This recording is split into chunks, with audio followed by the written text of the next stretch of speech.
નમસ્કાર દર્શક મિત્રો, ભારતીય રિઝર્વ બેંક આપણી સેન્ટ્રલ બેંક એણે પોતાનો વાર્ષિક અહેવાલ 2019-20ના વર્ષ માટેનો ગઈકાલે જાહેર કર્યો અને જ્યારે તમારા સેન્ટ્રલ બેન્કર દેશની મધ્યસ્થ બેંક એનો વાર્ષિક અહેવાલ જાહેર કરે ત્યારે સ્વાભાવિક રીતે જ એની સાથે જોડાયેલી કેટલીક ઉત્કંઠાઓ હોય છે, કેટલીક અપેક્ષાઓ હોય છે અને કેટલીક આકાંક્ષાઓ હોય છે. આ ઉત્કંઠાઓ, અપેક્ષાઓ અને આકાંક્ષાઓ કેટલી હદ સુધી સફળ થઈ અને ક્યાં એ અપેક્ષિત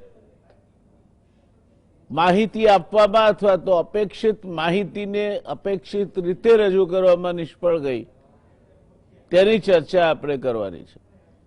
આ ચર્ચા અગત્યની એટલા માટે છે કે રિઝર્વ બેંક ઓફ ઇન્ડિયાનો વાર્ષિક અહેવાલ છે અને એટલે દેશની અર્થવ્યવસ્થાને લગતી બાબતો અંગે આનાથી વધારે આધારભૂત બીજું કોઈ ડોક્યુમેન્ટ હોઈ શકે નહીં.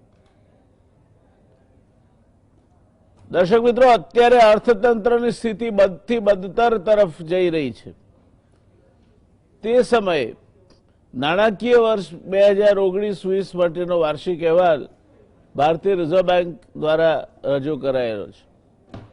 જેની આતુરતાથી રાહ જોવાઈ રહી હતી તે જીડીપી વિકાસ દર અંગેનો અંદાજ આ વખતે રિઝર્વ બેંક ઓફ ઇન્ડિયા પોતાના અહેવાલમાં રજૂ કર્યો નથી.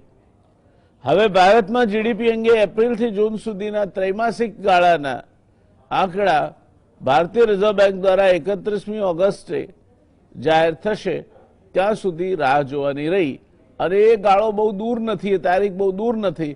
એટલે કદાચ આ અહેવાલમાં જીડીપીને લગતી બાબતો એના આંકડા રજૂ ન કર્યા હોય તો એનાથી બહુ લાંબો સમય રાહ જોવો પડે અથવા તો અસંદિગ્ધતા રહે તેવું બનવાની શક્યતા નથી.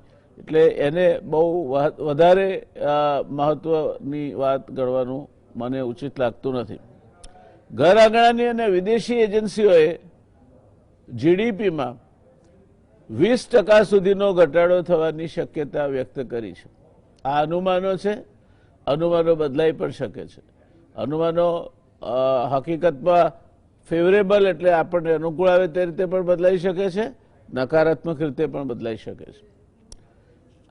અત્યારે જે આપણી ચર્ચા માટેની પેનલ છે, જે વિદ્વાન અર્થશાસ્ત્રીઓ અને ફિનાન્શિયલ મેનેજમેન્ટના નિષ્ણાત જે આપણી પેનલ પર છે, એમાંના સૌથી વરિષ્ઠ સભ્ય અને આ દેશના અને આંતરરાષ્ટ્રીય ખ્યાતિ પ્રાપ્ત વરિષ્ઠ અર્થશાસ્ત્રી આઈઆઈએમના પૂર્વ ડિરેક્ટર બકુલભાઈ ધોળકિયાએ અગાઉની જીએસટી ઉપરની ચર્ચામાં એવું જણાવ્યું હતું કે આઝાદી પછીના ઇતિહાસમાં પહેલીવાર નોમિનલ જીડીપી એટલે કે ફુગાવા સામે એડજસ્ટ અથવા સરભર ન થયો હોય તેવો જીડીપી નકારાત્મક રહેશે. આ એક વિશિષ્ટ ઘટના ગણી શકાય, કારણ કે આઝાદી પછીના ઇતિહાસમાં પહેલીવાર ઘટવાની છે. બીજી મોટી ખબર એ છે કે 2019માં પેલી ગુલાબી મનમોહક 2000 રૂપિયાની કિંમતવાળી નોટ છાપવામાં આવી. નવી નક્કોર રંગ ગુલાબી, ફૂલ ગુલાબી બજારમાં આવી ગઈ. દેશમાં બેંકોના એટીએમમાંથી હવે આ 2000ની નોટ ગાયબ થઈ રહી છે. કારણ ભારત સરકાર જાણે, રિઝર્વ બેંક જાણે, પણ હકીકતો નીચે પ્રમાણે છે. 2018ના અંતમાં 33,632 લાખ 2000ની નોટો સર્ક્યુલેશનમાં હતી. માર્ચ 2019માં એ ઘટીને 32,910 લાખ થઈ. માર્ચ 2020ના અંત સુધીમાં ચલણી નોટોમાં 2000ની નોટોનો હિસ્સો માત્ર 2.4% રહ્યો. એટલે ચલણી નોટોમાં જે નોટો ચલણમાં છે, 1000, 500 એમ જે નોટો ચલણમાં છે, એમાં 2018માં આ ગુલાબી 2000 રૂપિયાવાળી નોટનો ફાળો સંખ્યાની દ્રષ્ટિએ 3.3% હતો. 2019માં એ ઘટીને 3% થયો અને 2020માં એ 2.4% થયો. આ સંખ્યાની વાત થઈ. નોટની સંખ્યા પરથી નોટની કિંમત ના કાઢી શકાય. એટલે મૂલ્યની દ્રષ્ટિએ જોઈએ તો માર્ચ 2018માં 37.3%, માર્ચ 2019માં ઘટીને 31.2% અને માર્ચ 2020માં માત્ર 22.6% મૂલ્ય એ 2000ની નોટોમાં સંગ્રહાયેલું છે. એટલે મૂલ્યમાં ધરખમ ઘટાડો થયો છે છેલ્લા 3 વર્ષ દરમિયાન. અને એ આપણને જાણે અજાણે એમ વિચારવા પ્રેરે છે કે આ 2000ની નોટ ધીરે ધીરે ગાયબ થઈ રહી છે. બેંકો સાથેના છેતરપિંડી અંગેના સમાચાર ખરેખર ચોંકાવેવા છે. બેંક એ અર્થવ્યવસ્થાનો આધારસ્તંભ છે. સામાન્ય માણસ પોતાના બેંકમાં પોતાની મૂડી સલામત માને છે. 2019માં 1.85 લાખ કરોડ રૂપિયાની છેતરપિંડી બેંકો સાથે થઈ. 2018-19માં જે થઈ તે છેતરપિંડી એમાં 28%નો જબરજસ્ત વધારો થયો. હવે આપણે દરેક છેતરપિંડી સાથે આ બેન્કિંગ તંત્ર અને રેગ્યુલેટર શીખે છે કે ભૂલે છે? બેન્કિંગ રેગ્યુલેટર અને બેન્કિંગ તંત્ર કરતા છેતરપિંડી વાળાઓ એટલા બધા હોશિયાર છે કે એક જ વર્ષમાં એમાં 28% જેટલો ઉછાળો આવે અને 1.85 લાખ કરોડ રૂપિયાની છેતરપિંડી થાય અને પૈસાની હવા થઈ જાય. આપણી ભારતીય બેંકો અને એના regulator reserve bank of India બંને માટે આ કોઈ સારી વાત નથી. નાની નાની બાબતોમાં reserve bank of India regulator તરીકે દંડો ઉગામે છે. આટલી મોટી છેતરપિંડીઓ થાય છે, નથી કોઈ એના ઉપાયો થતા. દર વર્ષે છેતરપિંડીની રકમ વધતી જાય છે, આંકડા વધતા જાય છે, સંખ્યા વધતી જાય છે. અને રિઝર્વ બેંક ઓફ ઇન્ડિયાએ એક 80-20નો નિયમ છે કે 80% કામ 20% લોકો કરતા હોય છે અને 20% કામ 80% લોકો કરતા હોય છે. તો આ 80% ઉપર ધ્યાન આપવાના બદલે તમે નાની નાની બાબતો ઉપર ધ્યાન આપીને બેંકોને દોડતી કરો છો, મેમા આપો છો, બંધ કરવાની વાતો કરો છો. અને અહીંયા હાથી આખો ને આખો નીકળી જાય છે, પૂંછડી અટકાઈ રહે તે પ્રકારની પરિસ્થિતિ ભારતીય બેન્કિંગ સેક્ટરમાં છે. દોસ્તો, આજની તારીખમાં ભારતીય બેન્કિંગ સેક્ટર આપણને ક્યાં લઈ જઈને મૂકશે એનું કંઈ જ કળાર આવતું નથી. અને એટલે ભારતીય બેન્કિંગ સેક્ટરે અને રિઝર્વ બેંક ઓફ ઇન્ડિયા બંને ક્યાંક આત્મખોજ કરીને પોતાની પ્રતિષ્ઠા પુનઃસ્થાપિત કઈ રીતે થાય. અને નાણાં મંત્રાલયને જો લાગતું હોય કે એમની પ્રતિષ્ઠા આમાં દાવ પર છે તો નાણાં મંત્રાલયની પ્રતિષ્ઠા પુનઃસ્થાપિત કઈ રીતે થાય તે માટે એમણે પ્રયત્ન કરવા જોઈએ. ગેરરીતિના કુલ કેસોમાંથી 80% એટલે 1,48,400 કરોડની છેતરપિંડી માત્ર સરકારી બેંકો સાથે થઈ છે. એટલે સરકારી બેંકો એ બહુ જ જેને કહેવાય કે હેપી હન્ટિંગ ગ્રાઉન્ડ છે આ બધા છેતરપિંડી કરવાવાળાઓ સાથે. અને દર વર્ષે નવા નવા ખેલાડીઓ, નવા નવા કલાકારો આવતા જાય છે. કોઈક વખતે વડોદરામાંથી આવે, કોઈક વખત બેંગ્લોરમાંથી આવે, કોઈક વખત મુંબઈમાંથી આવે, કોઈક વખત જયપુરમાંથી આવે, કોઈક વખત વળી ઉત્તરમાંથી આવે, કોઈક વખત દિલ્હીમાંથી આવે, તો કોઈક વખત ચેન્નાઈમાંથી આવે. પણ આ છેતરપિંડી વધતી ચાલી છે. એક બાજુ બેંકોનું એનપીએ વધી રહ્યું છે. ગઈ વખતે જ બકુલભાઈ સાહેબ આપને યાદ હશે 12.5% થશે એનપીએ, એવું રિઝર્વ બેંકના ગવર્નરે કહ્યું હતું. અને એણે કહ્યું હતું કે આ કદાચ હજુ વધારે વધે. ત્યારે બીજી બાજુએ જે ગતિએ છેતરપિંડીઓ ચાલી રહી છે તો એ જોતા બેંકોને પોતાની શાખ બચાવવા માટે, વાયબિલિટી બચાવવા માટે પણ હવે તરફડિયા મારવા પડે એ પ્રકારની સ્થિતિ તરફ આપણે જઈ રહ્યા છીએ. આરબીઆઈના અહેવાલ મુજબ કોવિડ સંકટના કારણે આર્થિક પ્રવૃત્તિઓ પ્રભાવિત થઈ છે. એમાં મને કે તમને કોઈને પણ આરબીઆઈના આ વિધાન સામે ના પાડવાનું કોઈ કારણ નથી. પણ રિપોર્ટ આખા વર્ષનો છે. આખા વર્ષમાં કેટલો સમય એ કોવિડ પ્રભાવિત એક્ટિવિટીનો આવ્યો, માર્ચ 2020 સુધીનો રિપોર્ટ છે આ. અને કોવિડનું ખરેખર જે કંઈ થયું શરૂઆત એ માર્ચમાં થઈ. બાકીના 11 મહિના કોવિડ પ્રભાવિત ઇકોનોમી હતી તે કેવું, તે મને લાગે છે કે વધારે પડતું છે. એ પહેલા પણ સતત ત્રિમાસિકમાં ભારતનો જીડીપી ઘટતો જતો હતો. કોવિડ આવ્યો, વધારે ઘટ્યો. કદાચ રિઝર્વ બેન્કે એ પ્રમાણિકતા દાખવી હોત અને એમ કહ્યું હોત કે કોવિડના કારણે વધારે તકલીફવાળી અર્થવ્યવસ્થા બની, વધારે સારું લાગત. આ તો બધું જ સાગમટે કોવિડના માથે પહેરાવી દો છો, જે 2019-20ના વર્ષ માટે સાચું નથી. કારણ કે માત્ર 1 મહિના પૂરતી જ આ પ્રવૃત્તિને અસર થઈ હોય તો થઈ હોય, બાકી ખરી અસર લોકડાઉનથી માંડીને બાકીની બધી એ એપ્રિલથી થવા માંડી હતી, એમ કહીએ તો ખોટું નથી. એટલે આરબીઆઈના આ વિધાન સાથે સંમત થવાનું જરા તકલીફવાળું લાગે છે. આરબીઆઈ રિપોર્ટમાં 2040 સુધીમાં ઇન્ફ્રાસ્ટ્રક્ચરમાં $4.5 ટ્રિલિયન રોકાણની જરૂરિયાત આપી. આ એક સારામાં સારી વસ્તુ આ છે કે પેલા અર્થશાસ્ત્રીઓએ કહ્યું છે, બકુલભાઈ સાહેબને ખ્યાલ હશે, કે in the long run all are dead. એટલે 2040 સુધીમાં તમારે $4.5 ટ્રિલિયન રોકાણ કરવાનું છે. એટલે 20 વર્ષમાં $4500 અબજ માત્ર આંતરમાળખાકીય સવલતો પાછળ રોકાણ કરવું જોઈએ, એવું આપણી રિઝર્વ બેંક શાણપરપૂર્વક કહે છે. એટલે સરેરાશ 225 અબજ અમેરિકન ડોલર, એટલે 16,650 અબજ રૂપિયા એ આંતરમાળખાકીય સવલતો માટે જરૂરી બનશે એવો રિઝર્વ બેંકનો અંદાજ છે. ક્યાંથી આવશે એ કહેવાની ચિંતા રિઝર્વ બેંકે કરી નથી, એ બહુ સારી વાત છે. રોકાણ વધારવા અને આર્થિક રિફોર્મ્સ પર ને બધું ભાર મૂકવાની વાત ચર્ચામાં આવરી લેવાશે. એની સાથે અત્યારે મારે કંઈ નિસ્બત નથી.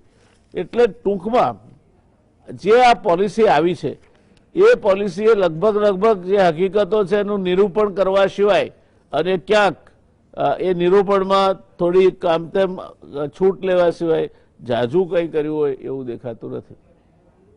ઘણી બધી અપેક્ષાઓ હતી કે અર્થવ્યવસ્થા કઈ દિશામાં જશે, અર્થવ્યવસ્થાની હવે પછીના જે આયામો છે તે કેવા હશે. છેતરપિંડીના તમે દાખલો આપો છો કે વધારેમાં વધારે 28% વધી પડે ને દાબવા માટે શું કરવું પડશે. આવી કોઈ વાત આ અહેવાલમાં ક્યાંય કરવામાં આવી નથી. કદાચ આ થિયોરેટિકલ અહેવાલ છે એટલે કંપનીના અહેવાલો આવતા હોય તેમાં પણ મોટાભાગે વર્ણનાત્મક જ હોય છે, ક્રિયાત્મક નથી હોતા. એટલે એટલા પૂરતી આપણે રિઝર્વ બેંકના અહેવાલને પણ એ રીતે જોવો જોઈએ કે વર્ણનાત્મક છે, ક્રિયાત્મક નથી. It is long on words, short on actions. આજે આપણી પાસે ચર્ચા કરવા માટે અત્યંત વિદ્વાન અને નિષ્ણાત પેનલ છે. ધોળકિયા સાહેબની ઓળખાણ ગુજરાત સમાચાર ટેલિવિઝનના દર્શકોને કોઈ જ જરૂરી નથી. વૈશ્વિક કક્ષાના અર્થશાસ્ત્રી, આઈઆઈએમના પૂર્વ ડિરેક્ટર અને ભારત સરકારના બજેટ પર સતત 40 વર્ષથી જેમના નેતૃત્વ હેઠળ અમારી પેનલ દર વર્ષે ભાષણ આપે છે તે બકુલભાઈ ધોળકિયા એ આ પેનલમાં સિનિયર મોસ્ટ અર્થશાસ્ત્રી તરીકે અમને મળ્યા એ અમારું સદભાગ્ય છે. ભાઈ અમલદત્તભાઈ ધ્રુવ ફાઇનાન્શિયલ એક્સપર્ટ છે, ચાર્ટર્ડ એકાઉન્ટન્ટ છે અને અમદાવાદની આઈઆઈએમમાંથી પણ એમણે એમનો પોસ્ટ ગ્રેજ્યુએટ ડિગ્રી મેળવી છે. એટલે ચાર્ટર્ડ એકાઉન્ટન્ટ હોવા ઉપરાંત મેનેજમેન્ટ વિષયના પણ એ જ્ઞાતા છે, સિનિયર ચાર્ટર્ડ એકાઉન્ટન્ટ છે, પ્રેક્ટિશનર છે અને ઘણી બધી રીતે એમની વિદ્વતાનો લાભ એ આપે છે. હમણાં એમણે તાજેતરમાં એક પુસ્તક પણ હમણાં એમનું છે રિવાઇઝ કર્યું છે કે કરવાના છે, એ પરિસ્થિતિ છે. હેમંતભાઈ શાહ સહકારી ક્ષેત્રમાં એમણે પીએચડી કરી છે, શિક્ષણવિદ છે, અર્થશાસ્ત્રી છે અને આંકડાઓની આરપાર ઉતરી જવાની એક અદ્ભુત ક્ષમતા દર્શાવે છે. મને લાગે છે કે કેટલાક લોકોના જન્મપત્રીમાં મારી માફક મહામજદૂર યોગ બનતો હોય છે, એમ ક્યાંક હેમંતભાઈની જન્મપત્રીમાં પણ બનતો હોય છે એવું લાગે છે. પુષ્કળ મહેનત કરે છે, પુષ્કળ આંકડાઓ સાથે મશક્કત કરે છે અને માખણ તારવીને આપણા માટે લઈ આવે છે. હેમંતભાઈ, શરૂઆત આપથી કરવી છે. કેવો લાગ્યો રિપોર્ટ આપને? કંઈ વિગતો આપવામાં આવી છે, એમાંની ઘણી બધી વિગતો આપે કહી છે. બે બાબતોનો ઉલ્લેખ રહ્યો છે, એટલે મને એમ થાય છે કે એ ઉલ્લેખ કરવો જોઈએ. એક તો રિઝર્વ બેન્કે એના રિપોર્ટમાં એમ કહ્યું કે જે બનાવટી અથવા નકલી નોટો છે 2019-20માં એ પકડાઈ ગઈ છે, ઘણી પકડાઈ. 2,96,695 જેટલી પકડાઈ છે, અને એમાં આરબીઆઈએ પોતે પકડી 4.6% અને અન્ય બેંકોએ પકડી 95.4%. જો દર્શક મિત્રોને યાદ હોય તો વડાપ્રધાને જ્યારે 8મી નવેમ્બર 2016ના રોજ એમ કહેલું કે આ નોટો ગઈ જૂની, હવે નવી નોટો આવશે, નોટબંધી કરી. એ વખતે નકલી નોટોને ડામવા માટેનો ઉદ્દેશ જાહેર કરવામાં આવ્યો હતો. મને એવું લાગે છે કે આ ઉદ્દેશ પાર નથી પડ્યો, એ આ આંકડા ઉપરથી સાબિત થાય છે. 16-17માં 37.5% વધી હતી આવી નકલી નોટો પકડવાની. 17-18માં તો 151.2%, 18-19માં 28.7%, અને ગયા વર્ષે 144.6% જેટલી વધારે નકલી નોટો પકડાઈ છે. એટલે નોટબંધીનો એક મહત્વનો ઉદ્દેશ એ પાર નથી પડ્યો.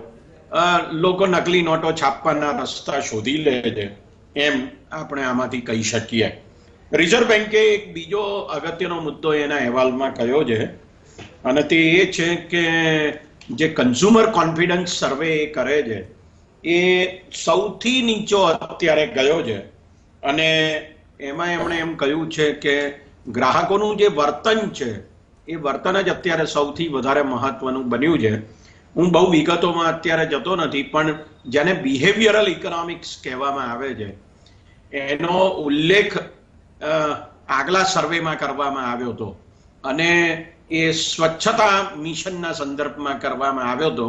હું એની બહુ વિગતોમાં જતો નથી, પણ કહેવાનો મુદ્દો એ છે કે ગ્રાહકોનું વર્તન એ અત્યારે કોરોના મહામારીના સંદર્ભમાં બદલાયું છે, અને માટે માંગ ઘટી છે બજારમાં, એમ રિઝર્વ બેન્ક એના પોતાના અહેવાલમાં કહે છે. હવે શું કરવાનું? રિઝર્વ બેન્ક એનું પ્રિસ્ક્રિપ્શન આપે છે. એવું કહે છે કે જુલાઈ-સપ્ટેમ્બરના બીજા ત્રિમાસિક ગાળામાં પણ આ વર્ષે મંદીનું વાતાવરણ રહેશે, કારણ કે માંગ ઊભી નહીં થાય લોકોમાંથી. તો એનું પ્રિસ્ક્રિપ્શન એને એમ આપ્યું છે કે સરકારે માંગ ઊભી કરવા માટે ખર્ચ કરવું જોઈએ. આવું એને બહુ સ્પષ્ટપણે કહ્યું છે, અને એણે 5 ક્ષેત્રો પણ બતાવ્યા છે કે જે ક્ષેત્રોમાં માંગ ઘટી ગઈ છે. એક ટ્રાન્સપોર્ટેશન છે, બીજું હોટેલ ઇન્ડસ્ટ્રી છે, એટલે હોસ્પિટાલિટી ઇન્ડસ્ટ્રી છે, મનોરંજન રિક્રિએશન અને કલ્ચરલ એક્ટિવિટીઝ, આ બધામાં માંગ ઘટી ગઈ છે, અને એ જે માંગ ઘટી ગઈ છે ઊભી કરવાને માટેના પ્રયત્નો કરવાની આવશ્યકતા છે. બહુ ઝડપથી આ બધું થઈ જાય એવી હવે શક્યતાઓ નથી. માની લો કે 25મી માર્ચે જે લોકડાઉન જાહેર થયું, એટલે 24મી માર્ચની રાતના 12 વાગ્યા સુધી જે પરિસ્થિતિ હતી એક નોર્મલ પરિસ્થિતિ, એવી નોર્મલ પરિસ્થિતિ આવતીકાલથી આવી જાય તો પણ અર્થતંત્ર બહુ ઝડપથી સુધરી જાય એવી કોઈ શક્યતાઓ દેખાતી નથી. એ રિઝર્વ બેન્કના પોતાના રિપોર્ટમાં બહુ સ્વાભાવિકપણે દેખાય છે.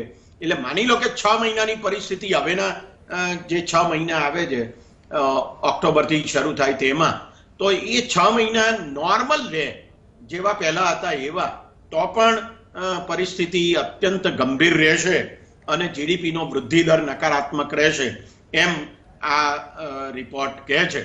મને એવું લાગે છે કે રિઝર્વ બેન્કે જે સરકારને ખર્ચ વધારવાનું કહ્યું છે એમાં 2-3 મુદ્દાઓનું અત્યારે હું સૂચન કરું. એક મુદ્દો એ છે કે સરકારે રાજકોષીય ખાત વધારવાની આવશ્યકતા છે. 2006-07માં એટલે 14 વર્ષ પહેલાની વાત છે, જીડીપીના ટકાની દ્રષ્ટિએ જોઈએ તો ફિસ્કલ ડેફિસિટ એ 3.5% હતી, અને આપણે 7-8માં 2.7% ઉપર આવી ગયા હતા. બહુ ઈચ્છનીય દર હતો આ, જે એફઆરબીએમ કાયદામાં કહેલા છે તે પ્રકારનો આ દર 3% સુધી લઈ જવાનો. પણ જેવી મંદી આવી તો તરત જ 8-9માં એ 4.5% થઈ ગઈ અને 9-10માં તો આપણે 6.4% જેટલી રાજકોષીય ખાત કરી. હવે જુઓ તમે કે આ વર્ષે બજેટમાં 3.5% જેટલી જીડીપીના રાજકોષીય ખાત અંદાજવામાં આવી છે. હું ફરી એકવાર કહું છું, નિષ્ણાતો એમ કહે છે કે 4.5% સુધી તો જશે જ ઇફેક્ટિવ, પણ હું એમ કહું છું કે એ 6% સુધી જાય તો પણ વાંધો નથી. સરકારે વધારે ખર્ચ કરવાની આવશ્યકતા છે અને એમ કરવાથી જો સરકારનું દેવું વધે છે તો આમાંય વધે છે, એટલે એની બહુ ચિંતા કરવાની જરૂર નથી. બહુ જાણીતા અર્થશાસ્ત્રી છે એપી લર્નર, એ તો એવું જ કહે છે કે આંતરિક દેવું એ દેવું છે જ નહીં. દેશની અંદરથી જે દેવું લેવામાં આવે એ દેવું છે જ નહીં, એ તો ઇન્ટરનલ રિસોર્સ ટ્રાન્સફર છે. એકના હાથમાંથી લોકોના હાથમાંથી સરકારના હાથમાં જાય છે. લોકો ખર્ચે એના બદલે સરકાર ખર્ચે છે અને પૈસા તો લોકો પાસે પાછા આપે છે. એટલે એની ચિંતા કરવાની જરૂર નથી. સરકારી બેંકો અને સહકારી બેંકો પાસે ઘણા પૈસા છે જે સરકાર દેવું લઈને ખર્ચે. હવે સવાલ એ આવે છે કે ક્યાં ખર્ચવા કે જેથી ડિમાન્ડ ઊભી થાય માર્કેટમાં. તો 2-3 બાબતો મને સૂઝે છે. તે એ છે કે એક તો નરેગા પાછળનું જે ખર્ચ છે એ 61,500 કરોડ રૂપિયા જેટલું બજેટમાં અંદાજવામાં આવ્યું હતું અને કોરોના મહામારી પછી એમાં 40,000 કરોડ રૂપિયાનો વધારો કરવાની પણ જાહેરાત થઈ છે. મને એમ લાગે છે કે હજુ બીજા 50,000 કરોડ રૂપિયા વધારવા જોઈએ અને 100 દિવસની જે રોજગારી આપવાનો કાયદો છે એને બદલે જો એ વધી જાય અને 125 થાય કે 150 થાય તો પણ ચિંતા ના કરવી જોઈએ. એ પ્રકારની એક પરિસ્થિતિ ઊભી કરવી જોઈએ કે જેથી લોકોના હાથમાં પૈસા આવે. અને એમાં જે નિયમ છે 60-40 નો કે 60% વેજ કમ્પોનન્ટ છે, એટલે મજૂરોને વેતન આપવામાં આવે છે, એમાં પણ થોડો વધારો કરવો જોઈએ. એ 65 કે 70% જેટલું કરવું જોઈએ કુલ ખર્ચના. તો લોકો પાસે વધારે પૈસા આવશે, એટલે મશીનોથી કામ ઓછું થાય અને લોકોથી વધારે કામ થાય. એ એક અગત્યનો મુદ્દો છે. અને બીજો અગત્યનો મુદ્દો મને એમ લાગે છે કે સરકારે હમણાં જ શિક્ષણ નીતિ જાહેર કરી અને એમાં એવું કીધું છે કે જીડીપીના 6% જેટલું ખર્ચ શિક્ષણને માટે કરવું જોઈએ. સરકાર આ વર્ષથી એની શરૂઆત કરે, કારણ કે સરકાર એમ કહે છે કે 10મા ધોરણ સુધીનો ગ્રોસ એનરોલમેન્ટ રેશિયો આપણે 100% કરવો છે. અત્યારે 65%ની આસપાસ છે, એટલે 35% વધારે વિદ્યાર્થીઓ ભણે. આ આંકડો બહુ મોટો છે, કરોડોનો છે. તો એમને ભણવા માટે ક્લાસરૂમ જોઈએ, એમને ભણવા માટે શિક્ષકો જોઈએ. અત્યારે જે ખર્ચ કરવામાં આવશે તો મને લાગે છે કે વધારે સારી રીતે લોકો સુધી એ ખર્ચ પહોંચશે. You are on A very important point, પણ થોડીક વાર રોકાવું પડશે એક નાનકડા કમર્શિયલ બ્રેક માટે. અને I would feel that this deserves a separate discussion કે નરેગાનું નાણાંનું wealth creation, budgetary provision vis a vis other things, શિક્ષણ પોલિસીના 6%, આપણે અલગ મુદ્દો લઈશું. આજે આપણી ચર્ચાને રિઝર્વ બેંકના ઇસ્યુઝ પૂરતી જ મર્યાદિત રાખીએ તો વધારે સારું રહેશે. દર્શક મિત્રો, રોકાઈશું આપણે એક નાનકડા બ્રેક માટે. નમસ્કાર દર્શક મિત્રો, એક નાનકડા કમર્શિયલ બ્રેક બાદ ફરી એકવાર આપનું સ્વાગત છે. ચર્ચા ચાલી રહી છે રિઝર્વ બેંક ઓફ ઇન્ડિયાએ જે અહેવાલ બહાર પાડ્યો, વાર્ષિક અહેવાલ તેના પર, અને એ વાર્ષિક અહેવાલમાં એક ખૂબ જ અગત્યની વાત બહાર આવી. એ 2,000 રૂપિયાની નોટને સ્પર્શે છે. 2,000 રૂપિયાની નોટ અદ્રશ્ય થઈ રહી છે. એમાં એની સંખ્યાની દ્રષ્ટિએ જોઈએ તો 2018માં 3.3% હતી, ઘટીને 19માં 3% થઈ, 2020માં 2.4% થઈ. પણ કિંમતની દ્રષ્ટિએ એની ટકાવારી જોઈએ તો કુલ ચલણી નોટોની કિંમત થાય એમાં 2018માં એ 37.3% ભાગ રાખતી હતી, એના બદલે 2020માં 22.6% થઈ ગયો. એટલે ધીરે ધીરે લાગે છે કે આ ગુલાબી નોટ, એ ગુલાબી નોટની ગુલાબી જે પિંક કહેવાય એ ઉડતું જઈ રહ્યું છે. બકુલભાઈ સાહેબને પૂછીશું આપણે કે આ આખી જે ઘટના છે ને આપ કઈ રીતે જુઓ છો? આ જે રિપોર્ટ, રિઝર્વ બેંકના રિપોર્ટમાં જે આ ફેક્ચ્યુઅલ પોઝિશન જણાવવામાં આવી એનું ઘણું મહત્વ છે.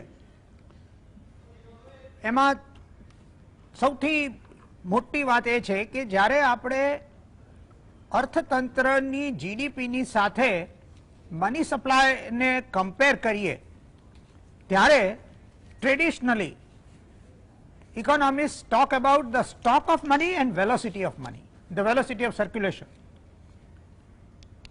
હવે આપણા અર્થતંત્રમાં જે જાતના સ્ટ્રક્ચરલ ચેન્જીસ છેલ્લા 2-3 વર્ષમાં થયા છે એમાં 2000 રૂપિયાની નોટોની velocity of circulation is the lowest. એટલે એની વેલોસિટી ઓફ સર્ક્યુલેશન નથી. આજે તમે માર્કેટમાં જાઓ તો તમને ઇઝીલી 2000ની નોટો માર્કેટમાં ફરતી જોવા મળશે નહીં. અને એટલે જે નોટો વધારે વપરાય છે એ 500 રૂપિયાની, 200 રૂપિયાની, 100 રૂપિયાની નોટોનો વપરાશ વધારે છે. એટલે નેચરલી રિઝર્વ બેન્કે એની પ્રિન્ટિંગ વધારે કર્યું છે અને 2000ની નોટનું પ્રિન્ટિંગ જ આખા વર્ષમાં 2019-20માં એક પણ નોટ છપાઈ નથી, એ આરબીઆઈએ કહી દીધું. હવે નોટોની છપાઈ ચાલુ છે અને 2000ની નોટો છપાઈ જ નથી, તો સંખ્યામાં 2000ની નોટ ઘટે અને વેલ્યુમાં 2000ની એક નોટ એટલે 500 રૂપિયાની 4 નોટ થઈ. સો ધેરફોર આ 2000ની નોટોની વેલ્યુ એની એ જ રહી સ્ટોક અને એની વેલોસિટી ઘટી.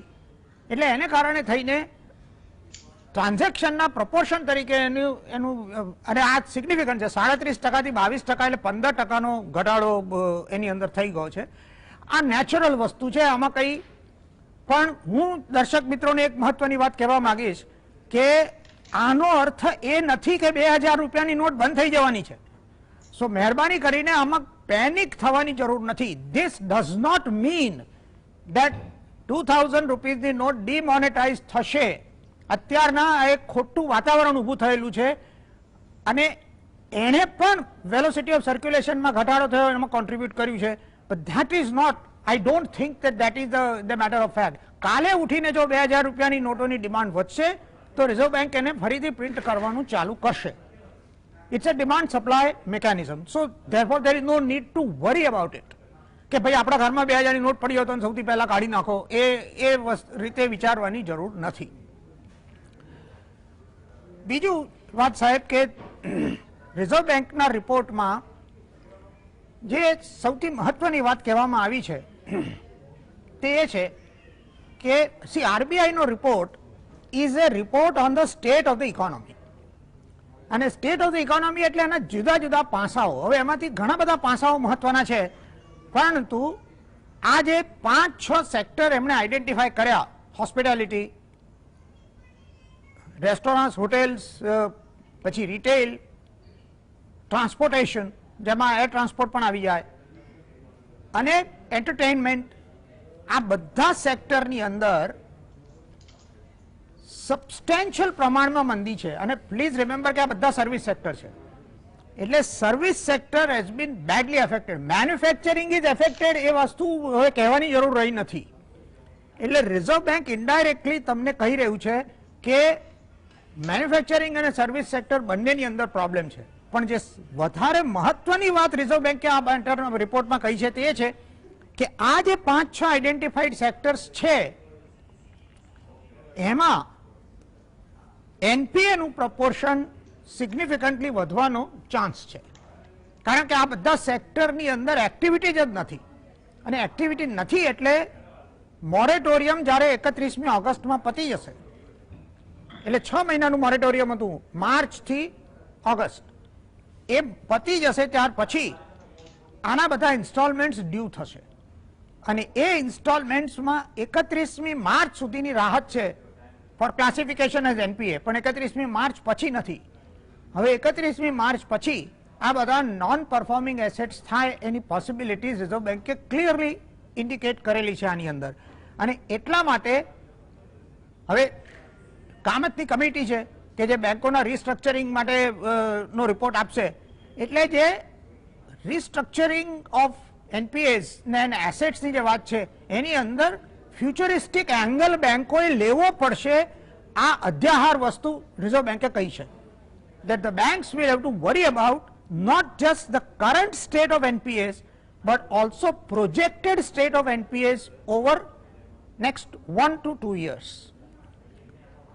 હવે સાહેબ ક્રેડિટ સાયકલમાં જ્યારે રિસેશન આવે ત્યારે એનપીએસ વધે, આ તો કોમન વસ્તુ છે, આમાં કોમન સેન્સ છે. એટલે દરેક વખત ભૂતકાળમાં બધી ક્રેડિટ સાયકલ્સની અંદર એનપીએસ વધેલા છે. આ વખતે એ પરિસ્થિતિ સૌથી વધારે ખરાબ હોવાની છે, કારણ કે આ વખતનું રિસેશન પણ સૌથી વધારે ખરાબ હોવાનું છે. બીજી મહત્વની વાત જે રિઝર્વ બેંકના રિપોર્ટમાં કહેવામાં આવી છે તે છે કે આપણા ટ્રેડની અંદર there is a significant problem. April થી જૂનના ક્વાર્ટરમાં, એટલે આ ફાઇનાન્શિયલ યરનું પહેલું ક્વાર્ટર, એપ્રિલ થી જૂનના ક્વાર્ટરમાં આપણા એક્સપોર્ટ્સમાં 66% ઘટાડો થયો છે કમ્પેર્ડ ટુ લાસ્ટ ક્વાર્ટર. એટલે 2018-19ના ક્વાર્ટરમાં જે હતું એની કમ્પેરિઝનમાં 19-20ના ફર્સ્ટ, એટલે કે 20-21ના ફર્સ્ટ ક્વાર્ટરમાં આ પરિસ્થિતિ છે. અને ઇમ્પોર્ટની અંદર 46%નો ઘટાડો થયો છે. પણ કારણ કે આપણો ઇમ્પોર્ટ એક્સપોર્ટ કરતા ઘણો વધારે હતો એટલા માટે આપણે ટેમ્પરરીલી ટ્રેડ સરપ્લસની પરિસ્થિતિની અંદર આવ્યા. પણ આ જે ઇન્ડિકેટર્સ છે એ બતાવે છે કે આપણું રિસેશન ફર્સ્ટ ક્વાર્ટરમાં કેટલું ડીપ હશે.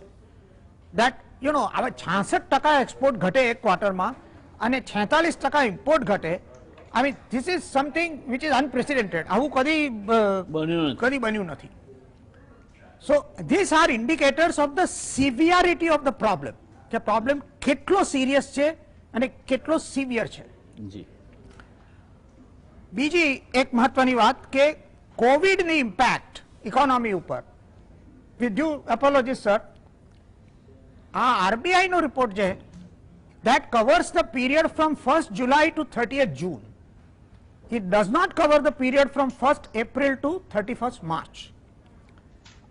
આરબીઆઈ નો રિપોર્ટ ટ્રેડિશનલી આરબીઆઈ સ્થપાઈ ત્યારથી એગ્રીકલ્ચરલ યરની સાયકલ ફોલો કરે છે, કારણ કે એ વખતે આપણે ખેતી પ્રધાન દેશ હતા.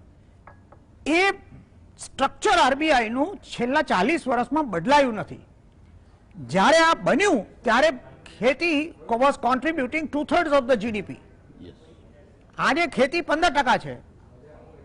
લોજિકલી સિંક્રોનાઇઝેશન કરવા માટે એપ્રિલ થી માર્ચ આરબીઆઈએ એડોપ્ટ કરવું જોઈએ એવા સજેશન ઘણીવાર થયા છે, પણ હજી સુધી એનો અમલ થયો નથી. So RBI annual report refers to this, અને એ રિપોર્ટમાં કહેવામાં આવે છે કે ભાઈ this is from July to June. એટલા માટે સાહેબ આ રિપોર્ટમાં માર્ચ, એપ્રિલ, મે અને જૂન 4 મહિનાનો ગાળો કોવિડની ઇમ્પેક્ટ વાળો છે. એટલે it represent 1/3 of the period, not 1 month. અને એટલા માટે આરબીઆઈ જસ્ટિફાઈડ ઇન સેઇંગ કે ભાઈ Covid has affected the.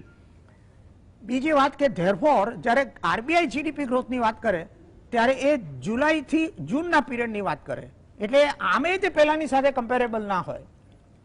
So fiscal parameters relate to financial year, but real economy parameters relate to this.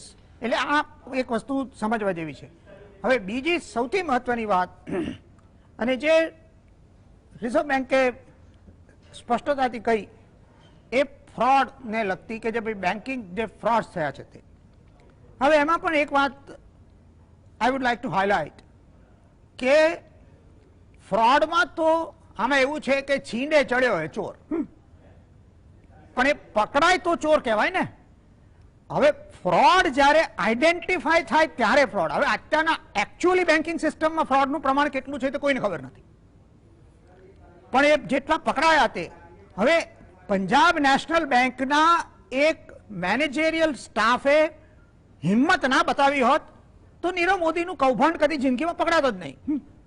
સો એવી રીતે વિસલ બ્લોઅર બેંકોની અંદર કેટલી હદ સુધી ક્ષમતા, એટલે વન પોસિબિલિટી ઇઝ કે એક્ટિવિઝમ આના વિશે વધ્યું છે અને એટલે ફ્રોડ ડિટેક્ટ થઈ અને પકડાવાનું પ્રપોર્શન વધ્યું છે. હવે જો એ થાય તો ફ્રોડમાં વધારો થયો છે એવો એનો અર્થ ના થાય. એનો અર્થ એ થાય કે ફ્રોડના આઈડેન્ટિફિકેશનમાં વધારો થયો છે, અને ધેરફોર તમને 28% ગ્રોથ લાગે, પણ actually phenomenon તો હોય જ.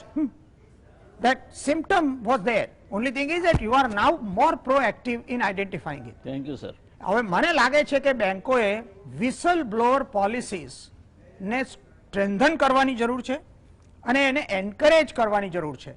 અને ખાસ કરીને પબ્લિક સેક્ટર બેંક્સની અંદર હવે ઘણા બધા પબ્લિક સેક્ટરના નિયમો જે સીવીસી છે ને બધું છે, પણ આ જે વિસલ બ્લોઅર પોલિસી છે બેંકોની અંદર, એ I think whistle blower policy is working much more effectively in private sector as compared to public sector. Private sector may have a different method of dealing with whistleblower problem, but they do deal with it. I think it is high time that the public sector does the same thing. Thank you. Yes, I stand corrected. It clearly went out of my mind. Period નો જે આપે સુધારો કર્યો વાત બિલકુલ સાચી છે અને it has put the entire discussion in correct focus. આ ચર્ચા સાથે અમલભાઈ તમારી પાસે આવું છે. 12.5% એનપીએ ફ્રોડમાં 28%ના વધારા સાથે ગણીએ કે નહીં ગણીએ તો પણ 1,80,000 કરોડ કરતા વધારે ફ્રોડ અને હજુ આ એનપીએ વધશે જે ધોળકિયા સાહેબે કહ્યું તે પ્રમાણે, કારણ કે જે ડ્યુ થશે અને ભરી નહીં શકાય એટલે જે કાગળ પર મોરેટોરિયમ આપ્યું છે that moratorium will also go away and you will have, rightly so, Reserve Bank of India's governor at that time also said that it might go beyond 12.5% and maybe 15%. એટલે 15% આ જશે. ફ્રોડ ના ટકાવારી આપણે 1,80,000 કરોડ પૂરતી મર્યાદિત રાખીએ. Do you think that our banking sector is heading towards a crisis? Banking sector certainly is heading towards a crisis. But they've identified the area. NPA ઉપર ઘણા વખતથી એ લોકોએ ભાર મૂક્યો છે. ફ્રોડ ડિટેક્શન ઉપર ઘણા વખતથી ભાર મૂક્યો છે. એટલે બેન્કિંગ મેથોડોલોજીની અંદર હવે કે બીજું કંઈ ખાસ જે એમણે પેરામીટર્સ છે એને લોકો ટાઈટ કરશે એ સિવાય બીજું કંઈ ખાસ રહેતું નથી. પણ લોન આપતી વખતે જે તકેદારી લેવી જોઈએ એ તકેદારીની અંદર વધારો એ લોકોએ કરવો પડશે. બેન્કિંગ સેક્ટર ક્રાઇસિસમાં જાય પણ એ ક્યારે જાય? કારણ કે મની ઇઝ ધી આઉટકમ. તમારી ઇકોનોમીની અંદર જો ફ્યુઅલ નહીં હોય તો તમારી બેંકોએ સફર કરવાનું આવશે જ. ઇટ ઇઝ વેરી ક્લિયર કે સપ્ટેમ્બર મહિના પછી જ્યારે 2 ઇન્સ્ટોલમેન્ટો તમારે પે કરવાના આવશે ત્યારે એનપીએની અંદર ખૂબ મોટો વધારો આવવાનો છે. આજે સુપ્રીમ કોર્ટે પણ ગવર્મેન્ટને તાકીદ કરી છે કે સપ્ટેમ્બર પહેલા તમે જણાવો કે તમે બેન્કિંગની અંદર કયા તમે પૈસા ચૂકવી આપવાના છો કે ક્યાંથી આવવાના છે. એટલે એની અંદર ચોક્કસ એ લોકોએ વિચારવું પડશે. રિઝર્વ બેંક ઓફ ઇન્ડિયાએ 4 કે 5 સેક્ટરો તો અત્યારથી કહી દીધા છે કે આ લોકો તો એમના ડ્યુ પે નહીં કરે, એમાં જરા પણ નવાઈ અમને નહીં લાગે, એટલે તમે લોકો અત્યારથી તૈયાર થઈ જાઓ. એટલે એ પ્રમાણે બેન્કિંગ સેક્ટર સ્ટેપ્સ લઈ રહ્યું છે. પણ મુખ્ય મુદ્દો એ છે કે તમારી ઇકોનોમી ઊભી થતી નથી. It has virtually gone into a coma. જ્યારે તમારા એક્સપોર્ટ ઘટ્યા છે, તમારો ઇમ્પોર્ટ ઘટ્યો છે. રિઝર્વ બેંક પણ કહે છે, રિઝર્વ બેંક પણ કહે છે, બીજા બધા તો કહેતા આવ્યા જ છે કે માર્કેટની અંદર ડિમાન્ડ નથી. એ સંજોગોની અંદર બેન્કિંગ પર અસર ચોક્કસ થવાની અને એ અસર જ્યારે થશે ત્યારે બેંકો તમારી જે તમે ડિપોઝિટો મૂકી છે એ ડિપોઝિટને કેટલી સુવિધાથી ઓનર કરી શકશે એક બીજો સવાલ આવીને ઊભો રહેવાનો. આ 2,000 રૂપિયાની જે નોટની જે વાત ચાલી રહી છે તો ખરેખર તો 2,000 રૂપિયા જેટલા મોટા ડિનોમિનેશનની આટલી બધી નોટો શરૂઆતમાં પ્રિન્ટ કરવાની જ જરૂર નહોતી. હવે કહે છે કે અમે લોકો પ્રિન્ટ કરતા નથી અને સર્ક્યુલેશનમાં નથી. એનો અર્થ એ થયો કે એનો ઉપયોગ નથી અને ભરાવો થઈ રહ્યો હોર્ડિંગમાં છે, એટલે હોર્ડિંગમાં છે. અને એટલા માટે જો એનું કોઈ જુદી રીતે કે આ જ રીતે ડિમોનેટાઇઝેશન આવે તો મને નવાઈ નહીં લાગે. બકુલભાઈ માફ કરજો પણ I fear something different. I also have the same view. કે આ 2,000ની નોટની પહેલી વાત તો એ કે જ્યારે તમે નક્કી કર્યું કે આટલી નોટો છાપવી છે ત્યારે તમારી પાસે એની ગણતરી હશે. હવે વેલોસિટી તમે કાઢો ને ઘટી ગઈ છે તે પહેલા ક્યાં તમને ખબર નહોતી પડી. તમે 1000ની નોટ બંધ કરી, 500 ને 200ની નોટો વધારે ચલણમાં ફરતી થઈ. આપની વાત સાથે મહદઅંશે હું સંમત થાઉં છું કે 2000 રૂપિયાની નોટ એ મોટા ભાગે, એટલે હવેની જે સૂચનાઓ છે બેંકોને કે એમની પાસે જે 2000ની નોટ આવે ભરણામાં તો રિપોર્ટ કરો. એ નહીં, એ રિઝર્વ બેંકને મોકલી આપવાની. એ should not go back into the circulation. these are the instructions passed on to the bank કે તમારે 2000ની નોટ પાછી પેમેન્ટમાં કે એમાં નહીં જવા દે, એ પાછી રિઝર્વ બેંકને મોકલી આપો. એટલે ચિંતા તો છે દર્શક મિત્રો. અને હેમંતભાઈ, તમારી પાસે આવું પહેલા મને એ જાણવું છે કે આ આપણું બેન્કિંગ તંત્ર, અને કોઈ પણ પક્ષની સરકાર હોય, આપણે કોઈ પોલિટિક્સ નથી ડિસ્કસ કરતા, પણ હર્ષદ મહેતાથી આ જ વાત ચાલે છે. હર્ષદ મહેતાનું ફ્રોડ થયું, આ જ વાત, બેંકો હવે સતર્ક થઈ જશે ને આમ થઈ જશે ને તેમ થઈ જશે. ફ્રોડ વધતા ગયા. કેતન પારેખ આવ્યા, કેતન પારેખે માધવપુરા બેંકની મસ્તીથી સત્યાનાશી કરી નાખી. ત્યાર પછી નીરવ મોદી આવ્યા અને સાંડેસરા બ્રધર્સ આવ્યા અને આપણા વિજયભાઈ માલ્યા આવ્યા અને આ બેંકો સુધરતી જ નથી. અને એનું એક કારણ એ ઘણા બધા કિસ્સાઓમાં ક્યાંક ને ક્યાંક કોઈ રાજકીય હાથ રહેલો હોય તેવું હોઈ શકે. શું માનવું છે આપનું?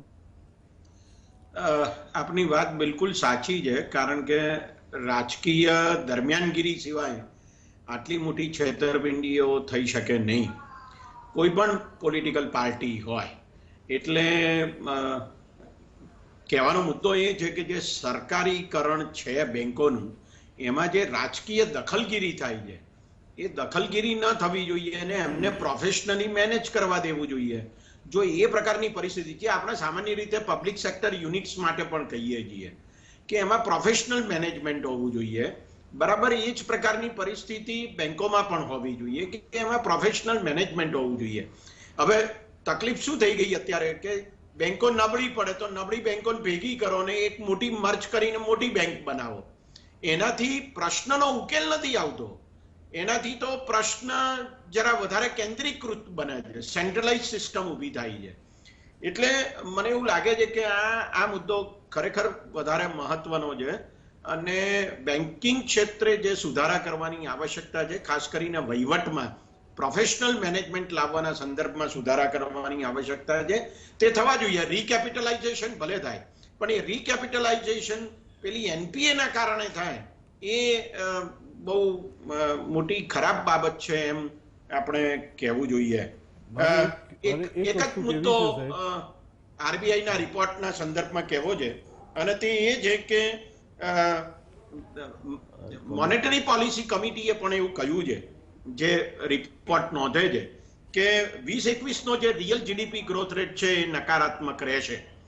તો અને બીજી બાજુ આ રિપોર્ટ એવું પણ કહે છે કે શહેરી વિસ્તારોમાં ડિમાન્ડ ઓછી ઘટી છે, વધારે ઘટી છે અને ગ્રામ વિસ્તારોમાં ડિમાન્ડ ઓછી ઘટી છે. એણે એવું કહ્યું છે કે જુઓ, ટ્રેક્ટરનું વેચાણ એ 38.5% જેટલું વધ્યું છે, ઘટ્યું નથી કોરોના મહામારીના સંદર્ભમાં પણ. અને મોટર બાઇકનું એટલે મોટરસાયકલનું જે ઘટેલું વેચાણ હતું એ પણ થોડું વધ્યું છે.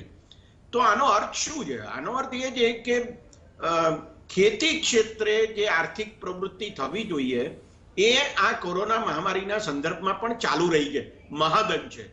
પણ બીજી બાજુ ઉદ્યોગો અને સેવાઓ બંને ક્ષેત્રે એકમો બધા ખાસ્સા ઠપ થઈ ગયા અને એને પરિણામે આ મુસીબત ઊભી થઈ છે. મને લાગે છે કે આના ઉપર સરકારે વિશેષ ધ્યાન આપવાની આવશ્યકતા છે કે જેથી ટકાઉ વપરાશી ચીજોનું જે વેચાણનું પ્રમાણ છે એપ્રિલ જૂનના ગાળા દરમિયાન જે 33% જેટલું ઘટી ગયું છે, ઉતારુ વાહનોનું વેચાણ લગભગ 20% જેટલું ઘટી ગયું છે એમ રિઝર્વ બેંકનો રિપોર્ટ કહે છે. તો એના સંદર્ભમાં સરકારે વિશેષ પગલાં લેવાની આવશ્યકતા છે અથવા બેન્કિંગ સિસ્ટમે પણ વિશેષ પગલાં લેવાની આવશ્યકતા છે. બેંકે પોતે પણ એવું કહ્યું છે કે બેંક નોટ્સનો જે પુરવઠો છે એ 19-20માં 23.3% જેટલો ઘટી ગયો છે. હવે બેંકનો પુરવઠો એને હું વધારે વિગતોમાં નથી જતો, પણ આ જે સપ્લાય છે એ સપ્લાય ક્યાં ઘટ્યો છે અને કેવી રીતે ઘટ્યો છે એનું જો એનાલિસિસ એમણે વધારે સારી રીતે આપ્યું હોત તો મને લાગે છે કે સારું થાત, કારણ કે રેપો રેટ ઘટ્યા પછી પણ મની સપ્લાયમાં વધારો નથી થતો, લોકો પાસે ચલણી નાણું નથી આવતું, લોકો ધિરાણ માટે અને શું કહેવાય રોકાણ અને વપરાશ બંનેને માટે ધિરાણ ઓછું લે છે, એ કેવી રીતે વધે એના ઉપર વિશેષ ધ્યાન કેન્દ્રિત થવું જોઈએ એમ મને લાગે છે. Thank you. આપ કઈ કહેતા હતા? મારે એક વસ્તુ ખાસ કહેવી હતી કે જ્યારે આપણે બેન્કિંગ શબ્દ વાપરીએ, કોઈ ફ્રોડ થાય તો બે હાથ વગર તાળી નથી પડતી. એટલે વેન યુ સે બેન્કિંગ, આપણા બોરોવરે પણ એટલા સજાગ અને ઓનેસ્ટ થવાની જરૂર છે, અને બેંકવાળાએ પણ એમની ચકાસણી અને એમનો ફોલોઅપ વધારે સારો કરવાની જરૂર છે. બંને હાથે એ વસ્તુ થાય. આપની વાત સાચી છે, પણ બેંકોનું એટીટ્યુડ તો એવી હોય છે કે જે ઓનેસ્ટ છે એ ઓનેસ્ટ નું બરાબર તેલ નીકળે, અને જે ડિસઓનેસ્ટ છે they get the red carpet treatment, કારણ કે ત્યાં જે કઈ કમિશનો ચૂકવાના ચૂકવાઈ જાય. આખી પ્રથાની બરબાદીની શરૂઆત જનાર્દન પૂજારીએ જયારે લોન મેળા શરૂ કર્યા અને બેંકોના પૈસા એ સરકારના પૈસા છે અને એને મન ફાવે તેમ ઉડાવવાની સરકારને અધિકાર છે, એ પ્રથા જ્યારથી શરૂ થઈ આખી વ્યવસ્થા ત્યાંથી બદલાઈ. નેશનલાઇઝ બેંકો એટલે સરકારના હાથ નીચે કામ કરતી, સરકારના મરજી મુજબ કામ કરતી, અને મહદઅંશે હવે રાજકીય નિર્ણયોથી જેમની નિમણૂકો થાય છે એવા મેનેજિંગ ડિરેક્ટરો અને ચેરમેનો થકી ચાલતી વ્યવસ્થા છે. અને એટલા માટે જ દર્શક મિત્રો, આવનાર સમયમાં અમલભાઈએ જે વ્યક્ત કરી છે દહેશત કે આ બેંકોમાં પડેલા પૈસા તમને સલામત રહેશે, સલામતીપૂર્વક પાછા મળશે અને તમે એ બેંકોના પૈસાને વાપરી શકશો. એ બધી બાબતોનો આધાર હવે પછી સરકાર અને રિઝર્વ બેંક ખરેખર શું અસરકારક પગલાં લે છે તેના પર રહેવાનું છે. બકુલભાઈ સાહેબ, closing remarks from you, 2 minutes. Thank you. I appreciate the time allocation. Now, આ રિઝર્વ બેંકના રિપોર્ટની અંદરનું મેક્રો ઇકોનોમિક ફ્રેમવર્ક શું છે એના વિશે તો આપણે વાત કરી જ નથી. એનું કારણ છે કે બધી નિટીગ્રીટીઝની અંદર એ વાત કરવાનો વારો જ નથી આવ્યો. આમાં ઇકોનોમીને રિવાઇવ કરવા માટે ઇન્વેસ્ટમેન્ટ સાયકલ રિવાઇવ થવી જરૂરી છે અને કન્ઝમ્પશન એક્સપેન્ડિચરની સાયકલ રિવાઇવ થવી જરૂરી છે. સરકારે જે પગલાં ભર્યા એમાં ગયા સપ્ટેમ્બરમાં જે મેજર ટેક્સ રિલીફ આપી કોર્પોરેટ ટેક્સમાં એની અંદર, એમાં એક્સપેક્ટેશન વોઝ કે કોર્પોરેટ સેક્ટર તરફથી ઇન્વેસ્ટમેન્ટ સાયકલ રિવાઇવ થશે. જ્યારે અર્થતંત્ર તે વખતે ઓલરેડી સ્લો ડાઉનમાં હતું, એટલે કોર્પોરેટ સેક્ટરે આજે ટેક્સમાં રાહત મળી એનો ઉપયોગ ડેટને રિટાયર કરવામાં કર્યો અને પોતાની કેશ મેનેજમેન્ટ અને કેશ ફ્લોઝને વધારવામાં કર્યો, ઇન્વેસ્ટમેન્ટમાં ના કર્યો. અને એ બહુ લોજિકલ હતું. એનું કારણ છે કે જ્યાં સુધી માંગ દેખાય નહીં માર્કેટમાં ત્યાં સુધી ઇન્વેસ્ટમેન્ટ કરવાનો અર્થ નથી. It is very simple that demand is a driving force for investment. આમાં કોઈ બહુ જાજુ વિચારવાનું છે નહીં. એટલે એ ટેક્સ રાહત મળી, એમાંથી ડેટ રિસ્ટ્રક્ચરિંગ થયું અને કંપનીઓની ડેટ ઇક્વિટી પોઝિશન સુધરી, કંપનીઓની બેલેન્સ શીટ ક્લીનર થઈ. મોટાભાગની કંપનીઓએ પોતાનું ડેટ ઓછું કર્યું. હવે જ્યાં સુધી કન્ઝમ્પશનનો પ્રશ્ન છે, બહુ જ કોન્ટ્રાડિક્ટરી વસ્તુ છે કે એક તરફ આપણે કહીએ છીએ કે આ જેમ અમલભાઈએ કહ્યું કે બેંકો તરફથી લોકોનો વિશ્વાસ ઉઠી ગયો છે, પણ મેટર ઓફ ફેક્ટ ઇઝ કે ફર્સ્ટ ક્વાર્ટર 1 એપ્રિલથી 30 જૂન સુધીમાં 6 લાખ કરોડની એડિશનલ ડિપોઝિટ્સ બેન્કિંગ સેક્ટરમાં આવી છે, in spite of the fact કે ઇન્ટરેસ્ટ રેટ્સ ઘટીને 6% નીચે જતા રહ્યા છે. લોકો 5% ને 5.5% બેંકોમાં પૈસા મૂકે છે પણ એને ખર્ચ નથી કરતા. રિઝર્વ બેંકના રિપોર્ટમાં એ પણ કહેવામાં આવ્યું છે કે ડિસ્ક્રિશનરી સ્પેન્ડ જતો રહ્યો છે. બધી જ જાતનું discretionary, consumer durables, even consumer non durables. લોકો હવે પૂછે છે કે ઇસેન્શિયલ છે કે નહીં. ઇસેન્શિયલ નહીં હોય તો આપણે ખર્ચો કરવો નથી. એટલે જાત જાતના ખર્ચાઓ જે ડિસ્ક્રિશનરી એક્સપેન્ડિચર કહેવાય, જે લોકો કરતા હતા એ બંધ થઈ ગયા છે. Now, discretionary expenditure constituted a substantial part of consumption expenditure. અને કારણ કે એની અંદર કોવિડના લોકડાઉનને કારણે થઈને ઘટાડો થયો છે અને હવે અનલોક થયા પછી લોકોને રિયલાઇઝ થયું છે કે આ ખર્ચા નકામા હતા, એટલે ખર્ચા કરવાની જરૂર નથી, એનાથી કોઈ ખાસ વેલ્યુ એડ થતી નથી. આજે તમે વિચાર કરો કે રેસ્ટોરન્ટ બિઝનેસ કેમ નથી ચાલતો, કે ટેક હોમ લોકો કેમ નથી મંગાવતા, બંધ થઈ ગયા, કારણ કે લોકોને આદત છૂટી ગઈ.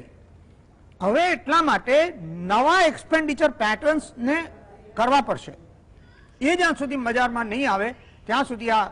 સો now there is a tremendous mismatch. Saving rate વધ્યો છે અને ઇન્વેસ્ટમેન્ટ રેટ વધી નથી રહ્યો. બકુલભાઈ સાહેબ, છેલ્લે આપણે હવે ક્લોઝ કરીએ છીએ. આપનું એક જ નાનું માર્ગદર્શન દર્શક મિત્રોને જોઈએ છે કે આ દેશમાં એમના પૈસા એની કિંમત ઘસાતી જાય છે અને સલામતી બાબતમાં પણ એમને કેટલાક પ્રશ્નાર્થો છે.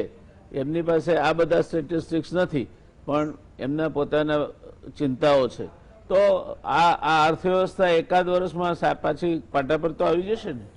જો હવે બધા જ મુખ્યમંત્રીઓ દરેક રાજ્યના નક્કી કરે કે હવે કોઈ જગ્યાએ આપણે લોકડાઉનનો ઉપયોગ કોરોનાને કંટ્રોલ કરવામાં નહીં કરીએ અને એમાં યુનિફોર્મિટી થઈ જાય અને આપણા દેશમાં 1 ઓક્ટોબર પછી કોઈ ડિસ્ટ્રિક્ટ કોઈ જગ્યાએ લોકડાઉન ના હોય, ફક્ત માઇક્રો ઝોન્સ હોય, બાકી કશું ના હોય, તો આપણે રિવાઇવલની દિશામાં પહેલો પગલું ભરી થેન્ક યુ શકીશું. સર. આઈ થિંક બહુ સાચી વાત કહી બકુલભાઈ સાહેબે. લોકડાઉને આપણને જેટલું નુકસાન કર્યું છે એટલું કોવિડે નથી કર્યું. આ વાત સાથે દર્શક મિત્રો અને કંઈક સારું થશે એવી અપેક્ષા સાથે આપણે આજની ચર્ચા પૂરી કરીએ છીએ. મળીશું આવતીકાલે વળી પાછા એક નવા વિષય સાથે. ત્યાર સુધીમાં શુભરાત્રી. Take care.